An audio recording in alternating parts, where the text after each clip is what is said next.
Vamos continuar resolvendo problemas de estequiometria e agora um novo tipo de problema, onde eu tenho reagentes que não são 100% puros. Até agora, todos os cálculos que a gente fez, a gente mudou ali o rendimento, às vezes eu tinha reagente em excesso ou um reagente limitante, e agora eu vou ter um reagente que ele não é completamente puro. Então vamos ver, vamos fazer um exemplo aqui. Deseja-se obter 352 gramas de dióxido de carbono pela calcinação de um calcário de 90 gramas de 90% de pureza. Segundo a reação, enfim, qual a massa de calcário necessária? Então vamos lá, a reação é CaCO3, que forma óxido de cálcio, carbonato de cálcio, que forma óxido de cálcio, mais gás carbônico ou dióxido de carbono. A equação já está balanceada, né? Um cálcio, um carbono, 3 oxigênios e 3 oxigênios. Tivemos sorte. Enfim, os coeficientes estequiométricos expressam uma relação entre mols, então eu tenho que converter essa informação que ele me deu em gramas para mols. Então eu quero obter 352 gramas de CO2. Quantos mols de CO2 é isso? Bom, é só dividir pela massa molar do CO2. Qual é a massa molar do CO2? Olhando na tabela periódica, eu vejo que um carbono tem uma massa de 12 e o oxigênio tem uma massa de 16. Então, eu vou ter o carbono tem massa de 12 e o oxigênio massa de 16. Como eu tenho dois oxigênios, eu vou ter 32 no total.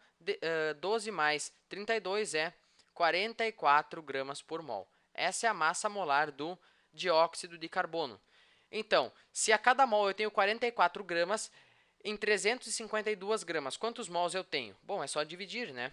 352 dividido por 44, eu tenho 8 mols. Então, eu tenho 8 mols de dióxido de carbono. 8 mols aqui.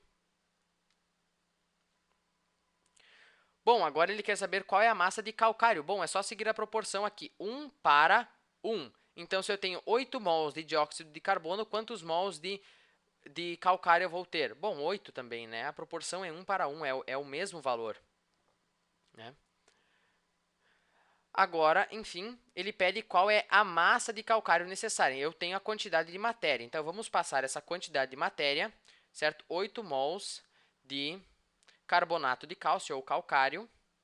E quantas gramas é isso? Bom, é só multiplicar pela massa molar. Qual é a massa molar do carbonato de cálcio? Bom, olhando na tabela periódica, eu vejo que o cálcio tem uma massa de 40. O carbono tem uma massa de 12 e o oxigênio uma massa de 16. Então, o cálcio tem uma massa de 40, o carbono uma massa de 12 e o oxigênio uma massa de 16. Como eu tenho 3 oxigênios, eu tenho um total de 48, né? Então, 40 mais 12 mais 48, isso é 60 mais 40, 100. 100 gramas por mol. Se a cada mol eu tenho 100 gramas, em 8 mols eu vou ter quantas gramas? 800, né? 800 gramas. Só multiplicar. Agora ele pede o seguinte, qual a massa de calcário necessária? Então, você pode dizer, bom, a massa de calcário que eu preciso é 800 gramas. Mas não é verdade, porque 800 gramas é o que eu preciso de calcário de fato. Mas o calcário que eu tenho é um calcário de 90% de pureza. Então, eu vou precisar de mais calcário, porque parte do calcário que eu tenho é impurezas, é outras substâncias que não são o calcário.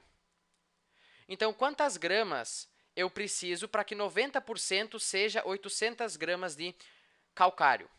Bom, é só eu fazer. Eu preciso de x gramas, tal que 90% dessas x gramas corresponda a 800 gramas de calcário, certo? Eu tenho uma quantidade de gramas que, se eu pegar 90%, eu vou ter as 800 gramas que eu preciso. Por quê? Porque 10% é impurezas, por isso eu tenho que tirar os 90%. Resolvendo isso aqui, 90% é 90 dividido por 100, que é 0,9. Então, 0,9x é igual a 800. X é igual a 800 dividido por 0,9. 800 dividido por 0,9. 888,88 gramas. 888,88 gramas. Você também podia fazer uma regra de 3, né? Vou colocar aqui gramas e aqui porcentagem. Eu sei que as 800 gramas correspondem a 90%, porque afinal o 90% é a pureza do calcário. Então, o calcário de fato que eu tenho é 800 gramas, isso é 90%, porque é 90% do calcário que é puro. Então, a porcentagem das 800 gramas é 90%. E eu quero saber qual é o total, então quantas gramas correspondem a 100%. Resolvendo a regra de 3, eu fico com 90x é igual a 80.000. X é igual a quanto que é 80.000 dividido por 90? 80.000 dividido por 90, 888,88 gramas, como nós calculamos antes. Então, essa é a massa total de calcário necessária, 888,88 gramas. Se eu pegar 90% disso, certo? Como o calcário ele tem 90% de pureza, se eu pegar 90% de 888,88, se eu fizer vezes 0,9, pegar 90%, eu vou ter as 800 gramas que eu preciso de fato. Vamos fazer mais um problema.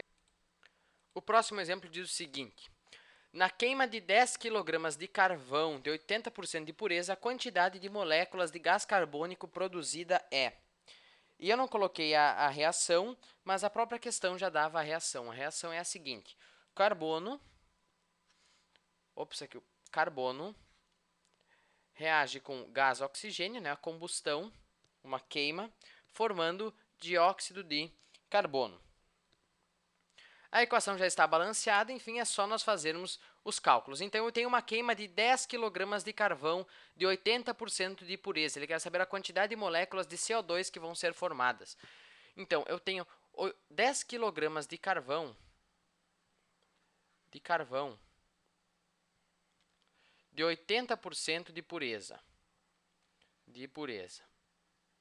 Então, eu pergunto, desses 10 kg, quanto que é carvão mesmo, certo? Eu tenho 20% que é pura impureza, não é carvão. Então, quanto que é carvão de fato? Bom, quanto que é 80% de 10? Bom, é 8, né? 8 kg é carvão de fato. Certo? Tenho 10 quilos e apenas 80% de pureza. Então, 8 quilos que vão ser carbono de fato. Agora, quantos mols correspondem a esses 8 quilos? Bom, o carbono ele tem uma massa molar de 12 gramas por mol. É só olhar na tabela periódica. Então, 8 quilos é a mesma coisa que 8.000 gramas. Quantos mols eu tenho em 8.000 gramas? É só dividir. 8.000 gramas dividido por 12, 666,66. Então, é 666,66 mols. Certo? Então, vamos substituir aqui. Eu tenho 666,66 mols. E fazendo a proporção, né, eu tenho uma proporção aqui de 1 para 1 para 1. Então, eu vou ter também 666,66 mols de oxigênio e 666,66 mols de gás carbônico também. Agora, ele pergunta a quantidade de moléculas de gás carbônico. Eu sei que eu tenho 666,66 mols de gás carbônico. Quantas moléculas é isso? Bom, para calcular o número de moléculas, é só substituir o mol pelo que vale o mol. O mol vale 6 vezes 10 na 23. Então, é só fazer 666,66 vezes 6 vezes 10 na 23, que é igual a quanto que é, então? Isso aqui vezes 6, 4.000. Então, é 4.000 vezes 10 na 23. Agora, eu não tenho isso aqui em nenhuma das alternativas, em A, B, C, D e E. Eu não tenho 4.000 vezes 10 na 23. Mas eu tenho aqui 4 vezes 10 na 26. Esse acento circunflexo aqui quer dizer elevado na 26. Eu não consegui fazer aqui, escrever o expoente. Então, é a letra E, né? Por quê? Se eu pegar 4.000, o que é 4.000? Eu vou escrever aqui embaixo.